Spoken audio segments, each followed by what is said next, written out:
এইজন্য আল্লাহ পাক রব্বুল আলামিন সূরাতুল মুনাফিকুন 9 নম্বর আয়াতে বলছেন, যখন মৃত্যুর সময় মানুষ আসবে আল্লাহর কাছে তারা বলবে, আল্লাহ আমাকে আরো সুযোগ দাও, আমাকে আরো সুযোগ দাও, আমি দান করব, আমার সম্পদ যা আছে তোমার রাস্তায় দিয়ে যাব, সব কিছু দিয়ে দেব।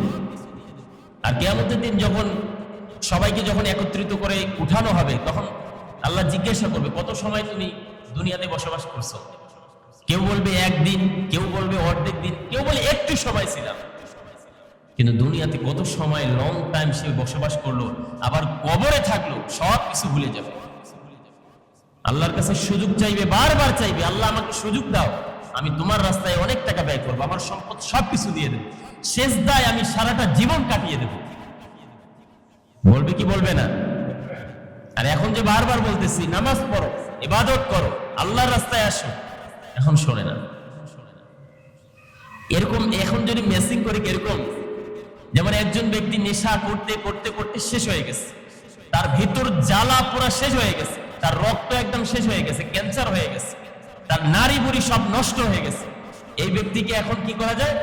সবকিছু যখন শেষ হয়ে গেছে, ডাক্তার বলতেছে আপনি তো নিজেই ধ্বংস করে দিচ্ছেন, ডাক্তার সাহেব যেভাবে হোক আমাকে বাঁচান, আমি আর কোনোদিন নেশা করব না, আর কোনোদিন নেশা করব না। বলবে কি বলবে না? অল্প বয়সে যারা মারা গেল তাদের দিকে তাকান তো, ক্যান্সার হয়ে গেছে। নিয়ামত কি জিনিস মানুষ বোঝে না, নিয়ামত যে কি সেটা আমরা জানি না, বুঝি না। ইসলাম আমাদের জন্য একটা নিয়ামত। কি নিয়ামত? আর ইসলামটা কি এমনি এমনি আসছে, একদিনে কায়েম হয়েছে? ইতিহাসের পাতায় যদি দেখেন আপনি, নবীজি সাল্লাল্লাহু আলাইহি ওয়াসাল্লাম যখন ইসলামের বার্তা, ইসলামের দাওয়াত দেওয়া শুরু করলেন, সর্বপ্রথম তার নিজের চাচা আবু লাহাব বিরোধিতা করছে, প্রকাশ্যভাবে বলছে, হে মুহাম্মদ তুমি ধ্বংস হয়ে যাও, তুমি আমাদেরকে এই জায়গায় একত্রিত করেছো কি জন্য? আমাদের বাপ দাদার ধর্মকে আমরা পরিত্যাগ করব তোমার কথা নেই। প্রথম যে আক্রমণ, প্রথম যে আঘাত নবীজি সাল্লাল্লাহু আলাইহি ওয়াসাল্লাম তার নিজের কাছের মানুষের মাধ্যমে পাইছে। এজন্য আমরা খুব আফসোস লাগে, কষ্ট লাগে, অন্য মানুষ কে কি বলে বলুক, পাড়া প্রতিবেশী কে কি বলে বলুক, এটাতে আমার কেয়ার করি না। যখন নিজের ঘরের মানুষ, নিজের আপন মানুষ, নিজের আত্মীয়, এরা যখন আমাদেরকে আঘাত দেয়, এটা আমরা সহ্য করতে পারি না, ঠিক কিনা? ইসলাম প্রচারের ক্ষেত্রে সর্বপ্রথম আঘাত দিল আবু লাহাব, এরপর তার স্ত্রী উম্মে জামিল। নবীজি যে ঘর থেকে বাইরে হবে ওই জায়গায় কি করত? কাটা বিছিয়ে দিত। এই জন্য আল্লাহ পাক কতটা ক্রোধ হয়ে, কতটা ক্ষিপ্ত হয়ে তার জন্য একটা সূরা নাযিল করে দিয়েছে, সূরা লাহাব। আল্লাহ তাকে ধ্বংস করে দিচ্ছে। কিয়ামত পর্যন্ত যারাই আসবে, যত উম্মত আসবে, সকলে জানবে এই আবু লাহাবের ইতিহাস, ঠিক কিনা? এজন্য দুনিয়াতে যারা বিরোধিতা করে, ইসলামের বিরোধিতা করে, মানুষের বিরোধিতা করে, হিংসে করে, বিদ্বেষ করে, মানুষকে দেখতে পারে না, তাদের পরিণাম এতটাই খারাপ হয়ে যায়, মানুষ তার নামটাও নিতে চায় না, ঠিক কিনা?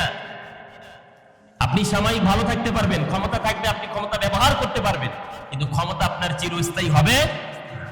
কোরআনের কথা, সত্য কথা, হক কথা, এটা সমাজে থাকবে। আপনাকে ভালো নাও লাগতে পারে। আর ভালো লাগে না কাদেরকে? আপনি অ্যানালাইসিস করে দেখেন। আমি যদি সুদের আলোচনা করি, যারা সুদখোর, যারা সুদ খায়, এদেরকে আঘাত লাগে। সাধারণ মানুষ যারা সুদ খায় না, ঘুষ খায় না, এদেরকে খারাপ লাগবে। আর যারা নেশা করে তাদেরকে, আমি যদি এখানে কথা বলি, যারা নেশা করে তাদেরকে খারাপ লাগে, যারা জুয়া খেলে তাদেরকে খারাপ লাগে, যারা দুর্নীতি করে, চাঁদাবাজি করে, তাদেরকে খারাপ লাগে। যেমন আমাদের বাংলাদেশের সবচেয়ে বড় celebrity scholar doctor Mizanur Rahman Azhari বাংলাদেশে যখন প্রথম মাহফিল করলেন, একটা কথাই বলছিল, একদল খেয়ে গেছে আর একদল রেডি হয়ে আছে। এই কথাটার আঘাতটা কাকে লাগছে? কাকে লাগছে জানেন না? বিএনপিকে লাগছে। কেন লাগলো? তারা মনে করলো এখন তো মাঠে আমরাই। দেখেন কথাগুলো, দেখেন বাস্তবটা আমরা কিন্তু চিন্তা করতে হবে, বাস্তবটা আমাদেরকে কি শিক্ষা দেয়। গতকালকে একটা ভিডিও দেখলাম, বাংলাদেশের একজন বড় একজন আলেমে ওয়াজ করতে গেছে, বিএনপির লোক বাধা দিচ্ছে। আসিফ আসিফ, হ্যাঁ। তা ওখানে কি কি জন্য বাধা দিল? তো বক্তা বলছে যে আগামীর বাংলাদেশ ইসলামের বাংলাদেশ, আগামীর সংসদ হবে ইসলাম এবং কোরআনের আলোকে সংসদ চলবে, এই কথাটাই বলছে। তাহলে এখান থেকে বোঝা যাচ্ছে বিএনপির লোক চায় না যে ইসলামের আইন চলুক, কোরআনের আইন চলুক, সংসদে ইসলাম গিয়ে প্রতিটি ঘরে ঘরে ইসলামের আলো ছড়িয়ে যাক, পৌঁছে যাক, মানে এরা চায় না মনে হচ্ছে। আসলে কোরআনের কথা বলতে গেলে কেন লাগবে? তাহলে এখান থেকে স্পষ্ট বিরোধী ভাবে বোঝা যায় তুমি চাও না, তুমি চাও না। আর কোরআনের আইন যখন কায়েম হবে, আমি একটু আগে চিন্তা করলাম, এই বাচ্চাদেরকে নিয়ন্ত্রণ করো, কন্ট্রোল করো।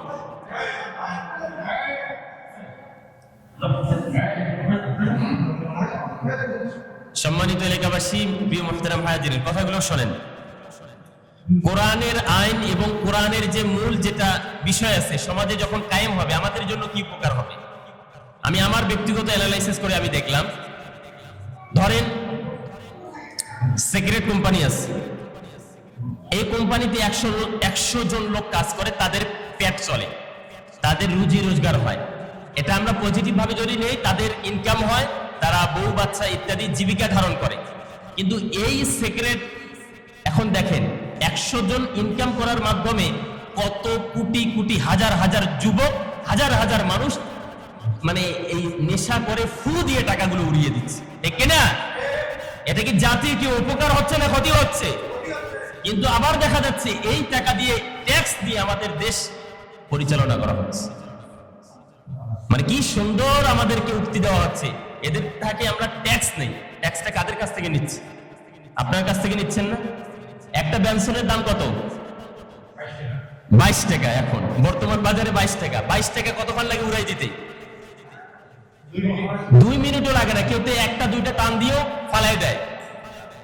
আবার মদের দিক দিয়ে যদি আমরা চিন্তা করি, যারা মদ খায়, একটা মদের দাম আছে 1000, 10,000, 20,000 এরকমও আছে মনে হয়, মেবি আমি অতটা জানি না, তারপরে বলতেছি। তা ক্ষতি হচ্ছে না লাভ হচ্ছে? একটা ব্যবসায়ীর মাধ্যমে হাজার হাজার যুবক, আমাদের জেনারেশন, আমাদের পরিবার, আমাদের যুব সমাজ ধ্বংস হয়ে যাচ্ছে, ঠিক কিনা?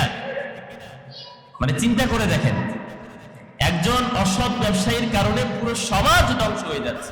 কিন্তু যখন ইসলাম আসবে, ইসলামের আইন আসবে, ইন্নামাল খামরু ওয়াল মাইসির, মদ জুয়া সব কিছু নিষিদ্ধ করে দিবে, ঠিক কিনা? তাহলে কোনটা ভালো? কোরআনের আইন ভালো না? ইসলামের আইন ভালো না? আমি গত সপ্তাহে একটা উদাহরণ দিয়েছিলাম যে সবকিছুর একটা ক্যাটালগ আছে। ক্যামেরা কিন্তু বানাইছে, ক্যাটালগ আছে কিভাবে, হাউ টু ইউজ, কিভাবে এটা কন্ট্রোল করতে হবে, ইউজ করতে হবে, কোনটা চাপ দিলে এটা চালু হবে, অন হবে, ওপেন হবে, কোন কোয়ালিটি ধারণ করবে, সবকিছুই আছে। আল্লাহ পাক রব্বুল আলামিন মানুষকে যে বানাইলো, কমপ্লিট একটা রিলিজিয়ন, কমপ্লিট একটা দ্বীন আমাদেরকে দিয়েছে। সেটার নাম কি? সেটার নাম কি? এখন মানুষের মন্ত্র তন্ত্র, মানুষের কোনো কিছু চলবে?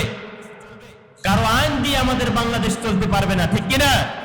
আর এটা আমাদের জাতির জন্য এটাই হলো একদম বড় একটা সুযোগ, একটা বড় একটা সুযোগ।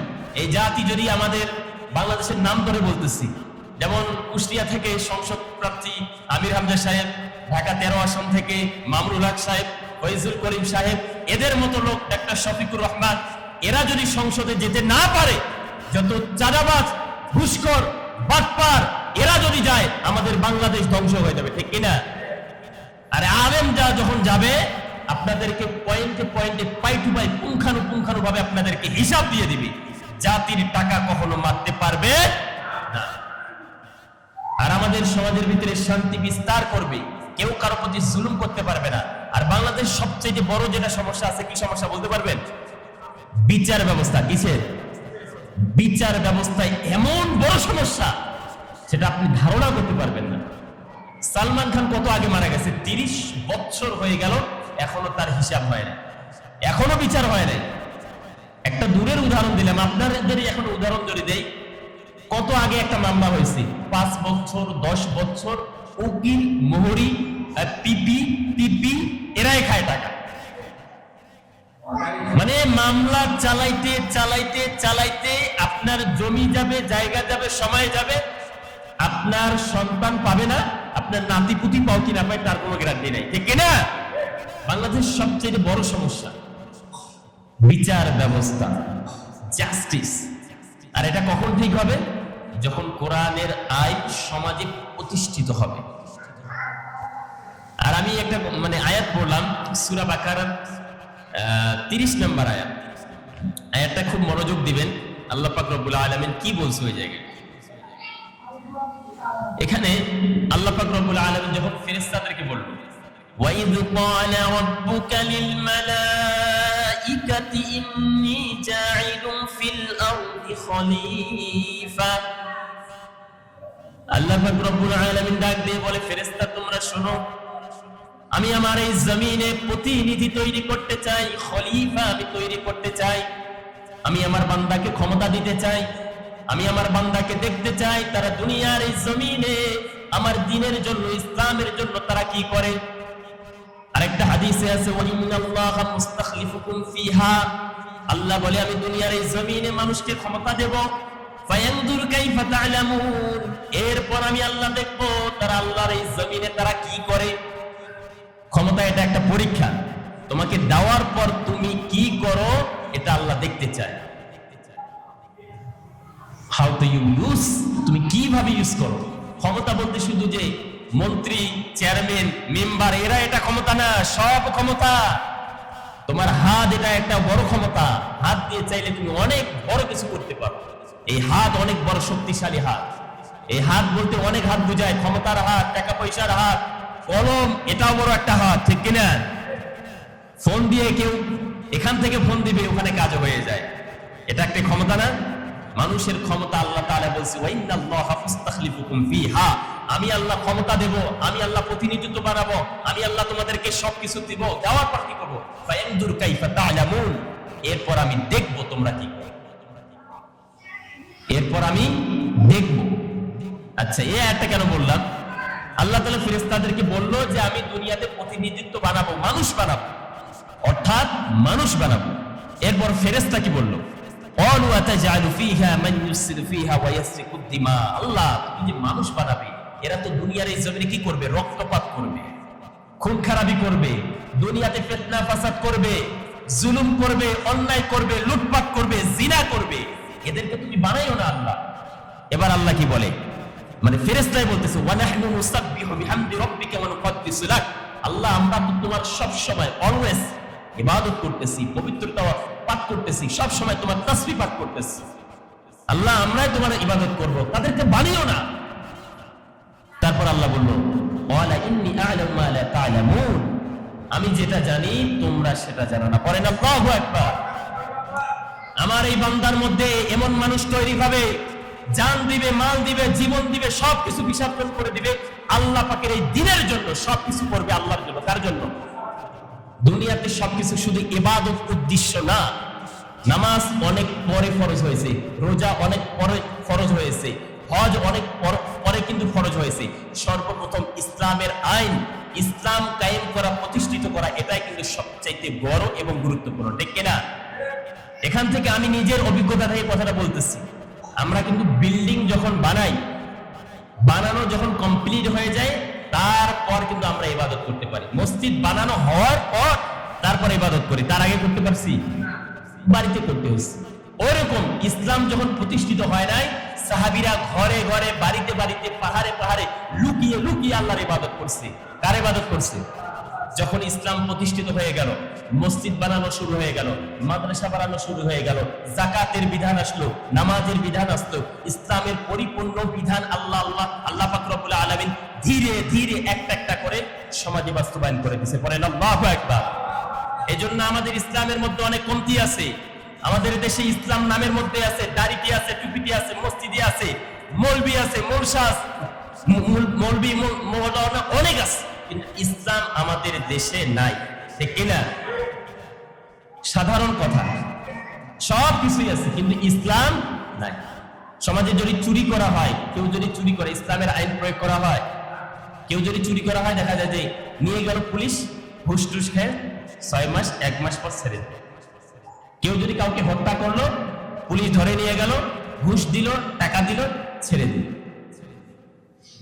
আছে না নাই? ইসলামের আইন অনেক জরুরি। আর যখন ইসলামের আইন, ইসলাম প্রতিষ্ঠিত হবে, এই দেশটা আফগানিস্তানের মতো যখন চলবে, দেখবেন আপনি কতটা শান্তি এবং সুখে বসবাস করতে পারেন। এই জন্য আমাদের সামনের কাজ অনেক অনেক কাজ। সূরা তওবায় আল্লাহ পাক 8টা বিষয় উল্লেখ করছে। কুল ইন কানা আবাউকুম, হে নবী আপনি তাদেরকে বলে দেন, আবাউকুম তোমার পিতামাতা, ওয়া আবনাউকুম তোমার সন্তান, ওয়া ইখওয়ানুকুম তোমার ভাই, ওয়া আজওয়াজুকুম তোমার স্ত্রী, ওয়া আশীরাতুকুম ওয়া আমওয়ালুন ইকতারাফতুমুহা, তোমরা যে সম্পদ উপার্জন করো সম্পদের মায়া, ওয়া মাসাকিনু তারদাউনাহা, ব্যবসা, আবার বাড়ি ঘর যা আছে সকল মায়ার চাইতে সবচাইতে বেশি মায়া কার প্রতি থাকতে হবে? আল্লাহ এবং তার রাসূল। তৃতীয়ত আল্লাহ বলছে ওয়া জিহাদিন ফি সাবিলি, আল্লাহর পথে জিহাদ। আল্লাহর পথে জিহাদ বলতে এখন হলো ইসলাম প্রতিষ্ঠিত করা। আপনার পরিবারে, আপনার সামাজিক জীবন, আপনার পারিবারিক জীবন, আপনার রাষ্ট্রীয় জীবন, আপনার পুরো জীবন ভর, পুরো জীবনটাই হবে ইসলামের পক্ষে, ঠিক কিনা?